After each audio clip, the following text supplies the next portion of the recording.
오픈소스 라이센스가 이제 오픈소스 라이센스 문제도 나왔죠. 그래서 또 나왔죠. 그래서 현재 개방형과 폐쇄형이 있다. 근데 현재 폐쇄형으로 변화하고 있다는 거죠.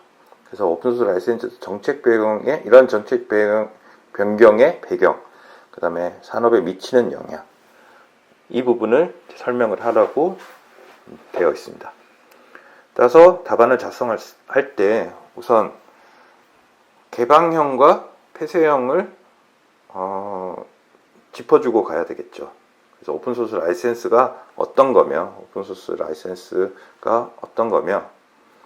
그 다음에 각각에 의해서 개방형 라이센스와 폐쇄형 라이센스가 있는데 이거는 어떻게 다른지 그렇게 설명을 하고, 그러면 이게 정책의 변경이 되는데 정책 변경의 배경이 무엇이냐, 그리고 이게 산업에 미치는 영향, 이렇게 작성을 했습니다. 따라서 오픈소스 소프트웨어는 뭐 많이 잘 아시겠지만, 우선 저작권, 오픈소스 소프트웨어도 저작권이 있죠. 저작권이 있는데 이 저작권을 이제 사용, 수정, 배포를 허용을 하기 때문에 많은 사람들이 이제 자유롭게 사용을 할 수 있고, 많은 커뮤니티가 형성이 되어 있고, 쉽게 접근을 해서 활용할 수 있는 그러한 소프트웨어가 되겠죠. 근데 이 저작권이 분명히 있기 때문에 오픈소스 라이센스도 완전 개방형인 라이센스가 있고 폐쇄형인 라이센스가 있다는 거죠. 그래서 이것은 뭐 개방형은 말 그대로 많이 허용을 하는 형태이고, 그 다음에 폐쇄형 같은 경우에는 오픈소스 라이센스가 있지만 제한을 가한다는 거겠죠. 그래서 실질적으로 개방형 라이센스 같은 경우에는 MIT, BSD, 아파치 이런 것들이 이제 많이 사용을 하고 있고, 각각에 대한 정의를 적어놨습니다. 그리고 이제 폐쇄형 같은 경우에는 특히 클라우드 환경에서 많은 이제 사스 형태의 서비스들이 있기 때문에 이런 부분들이 제한을 가해서 어떤 사용자의 수익을 가져오거나 투자에 대한 지원을 받기 위해서 실질적으로 오픈소스 라이센스에 제한을 가한 그런 라이센스가 이제 SSPL, BSL 이렇게 이제 폐쇄형 형태의 라이센스가 있다는 거죠. 따라서 문제는 현재 개방형에서 폐쇄형으로 많이 전환을 하고 있다. 이런 전환에 대한 배경이 무엇인지 이런 것을 설명을 해보라는 거죠. 따라서 이제 배경에 대해서 설명을 할 텐데, 배경을 조금 이제 구조화해서 개요 측면으로 이제 도식화 형태로 작성했습니다.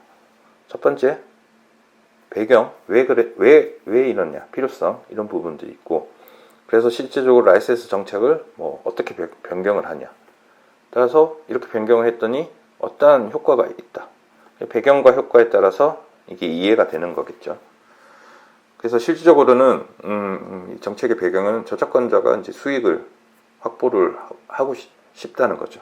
그리고 실질적으로 이러한 부분들이 오픈소스이지만 많은 사용자들이 사용을 하게 됨으로 인해서 많은 관리 요소들이 들고, 또 개선해야 될 사항들을 위해서 재정적인 지원이 필요한 부분도 있고, 그 다음에 실질적으로 유지보수나 보안을 위해서 많은 리소스가 추가가 된다는 점이죠. 따라서 이 부분을 해결을 하기 위해서 폐쇄형 오픈소스 라이센스로 가는 것이고, 그래서 실질적으로 이렇게 폐쇄형 오픈소스 라이센스 형태로 갔더니 클라우드 서비스 제공업체에서는 상업적으로 이용을 할 수 있고, 그 다음에 이러한 라이센스 자체가, 오픈소스 소프트웨어 자체가 지속 가능한 비즈니스 모델로 성장을 할 수가 있고, 또 많은 문제가 되는 보안 리스크나 품질을 보장할 수 있는 이런 형태로 되기 때문에 이제 최근에 폐쇄형 오픈소스 라이센스로 많이 전환을 하고 있다.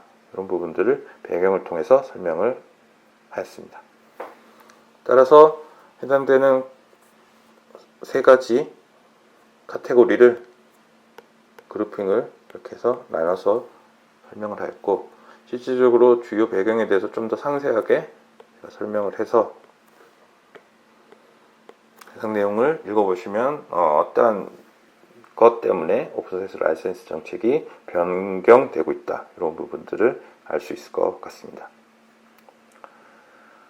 그래서 이렇게 폐쇄형 라이센스 정책으로 갔을 때 소프트웨어 산업에 미치는 영향. 사실은 오픈소스 소프트웨어가 지금까지 많은 소프트웨어 산업에서 많은 변화를 일으키긴 했죠. 오픈소스로 개방을 하면서 커뮤니티 자체도 활성화가 많이 되었고. 근데 이제 폐쇄형 라이센스로 많이 변경이 됐을 때 소프트웨어 산업에는 어떤 영향을 미칠 것이냐. 해서 실질적으로 이거는 OSS 쪽에서 보면 그 실질적으로 변경한 기업들의 사례들이 나와 있더라고요. 그래서 제가 해당되어 있는 부분을 찾아서 여기에다가 적어줬습니다. 실질적으로 어떻게 정책을 변경을 했냐. 사실 이제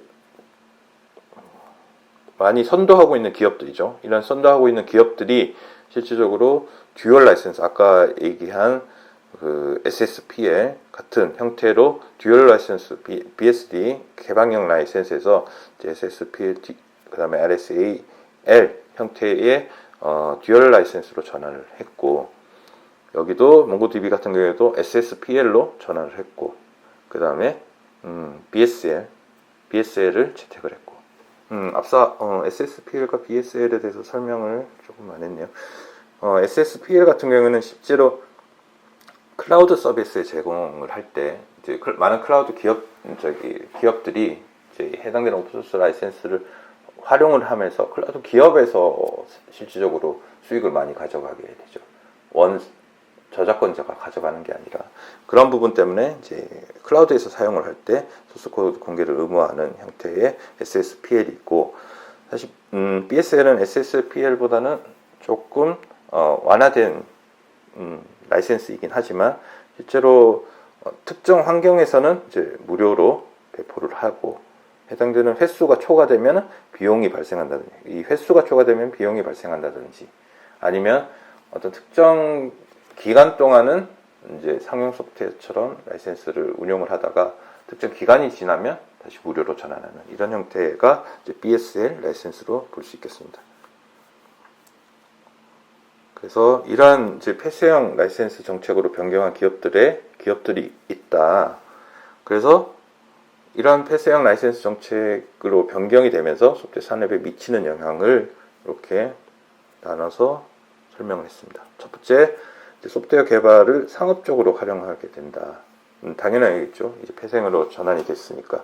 이렇게 상업적으로 활용하게 됨으로 인해서 실제적으로 소프트웨어 비용 자체가 증가가 될 거고, 실제 상업적 사용에 대한 제한이 많이 걸릴 거고, 그다음 클라우드 사업자, 지금까지는 이제 오픈소스 라이센스를 가지고 많이 활용했던 클라우드 사업자가 전략을 변경을 해야 되겠죠. 해당되는 비용을 지불을 하든지, 아니면 해당되는 라이센스를 다른 개방형으로 바꾸든지, 이런 형태로 전략의 변화가 생길 것 같고, 그리고 두 번째는 오픈소스 생태계 자체가 조금 바뀌겠죠. 그래서 이 개발자 커뮤니티가 오픈소스 OSS 쪽에서는 가장 큰 영향을 미치는데, 개발자 커뮤니티가 분열이 돼서 갈등이 발생할 수 있는 그런 소지가 있고, 그 다음에 오픈소스 프로젝트 실제 폐쇄형을 사용을 하게 되면은 오히려 어떤 오픈소스 우려했던 점들을 이제 탈피할 수가 있기 때문에 오픈소스 프로젝트가 좀 강화될 수 있는 그런 측면들이 있을 수 있겠죠. 반면에 이제 상업이익이 제한되거나 라이센스가 복잡해지기 때문에 프로젝트 참여 자체가 이제 꺼려질 수가 있다. 이런 부분들이 있을 수가 있을 것 같습니다. 따라서 제가 이거를 3달러, 4달러에 이제 작성을 할까 생각을 했는데, 이제 내용도 조금 많아지고 해서 강글로서 이제 해당되는 내용에 대한 시사점을 이제 작성을 했습니다. 시사점에 대해서는 기업들이 언제 오픈소스 수익화를 위해서,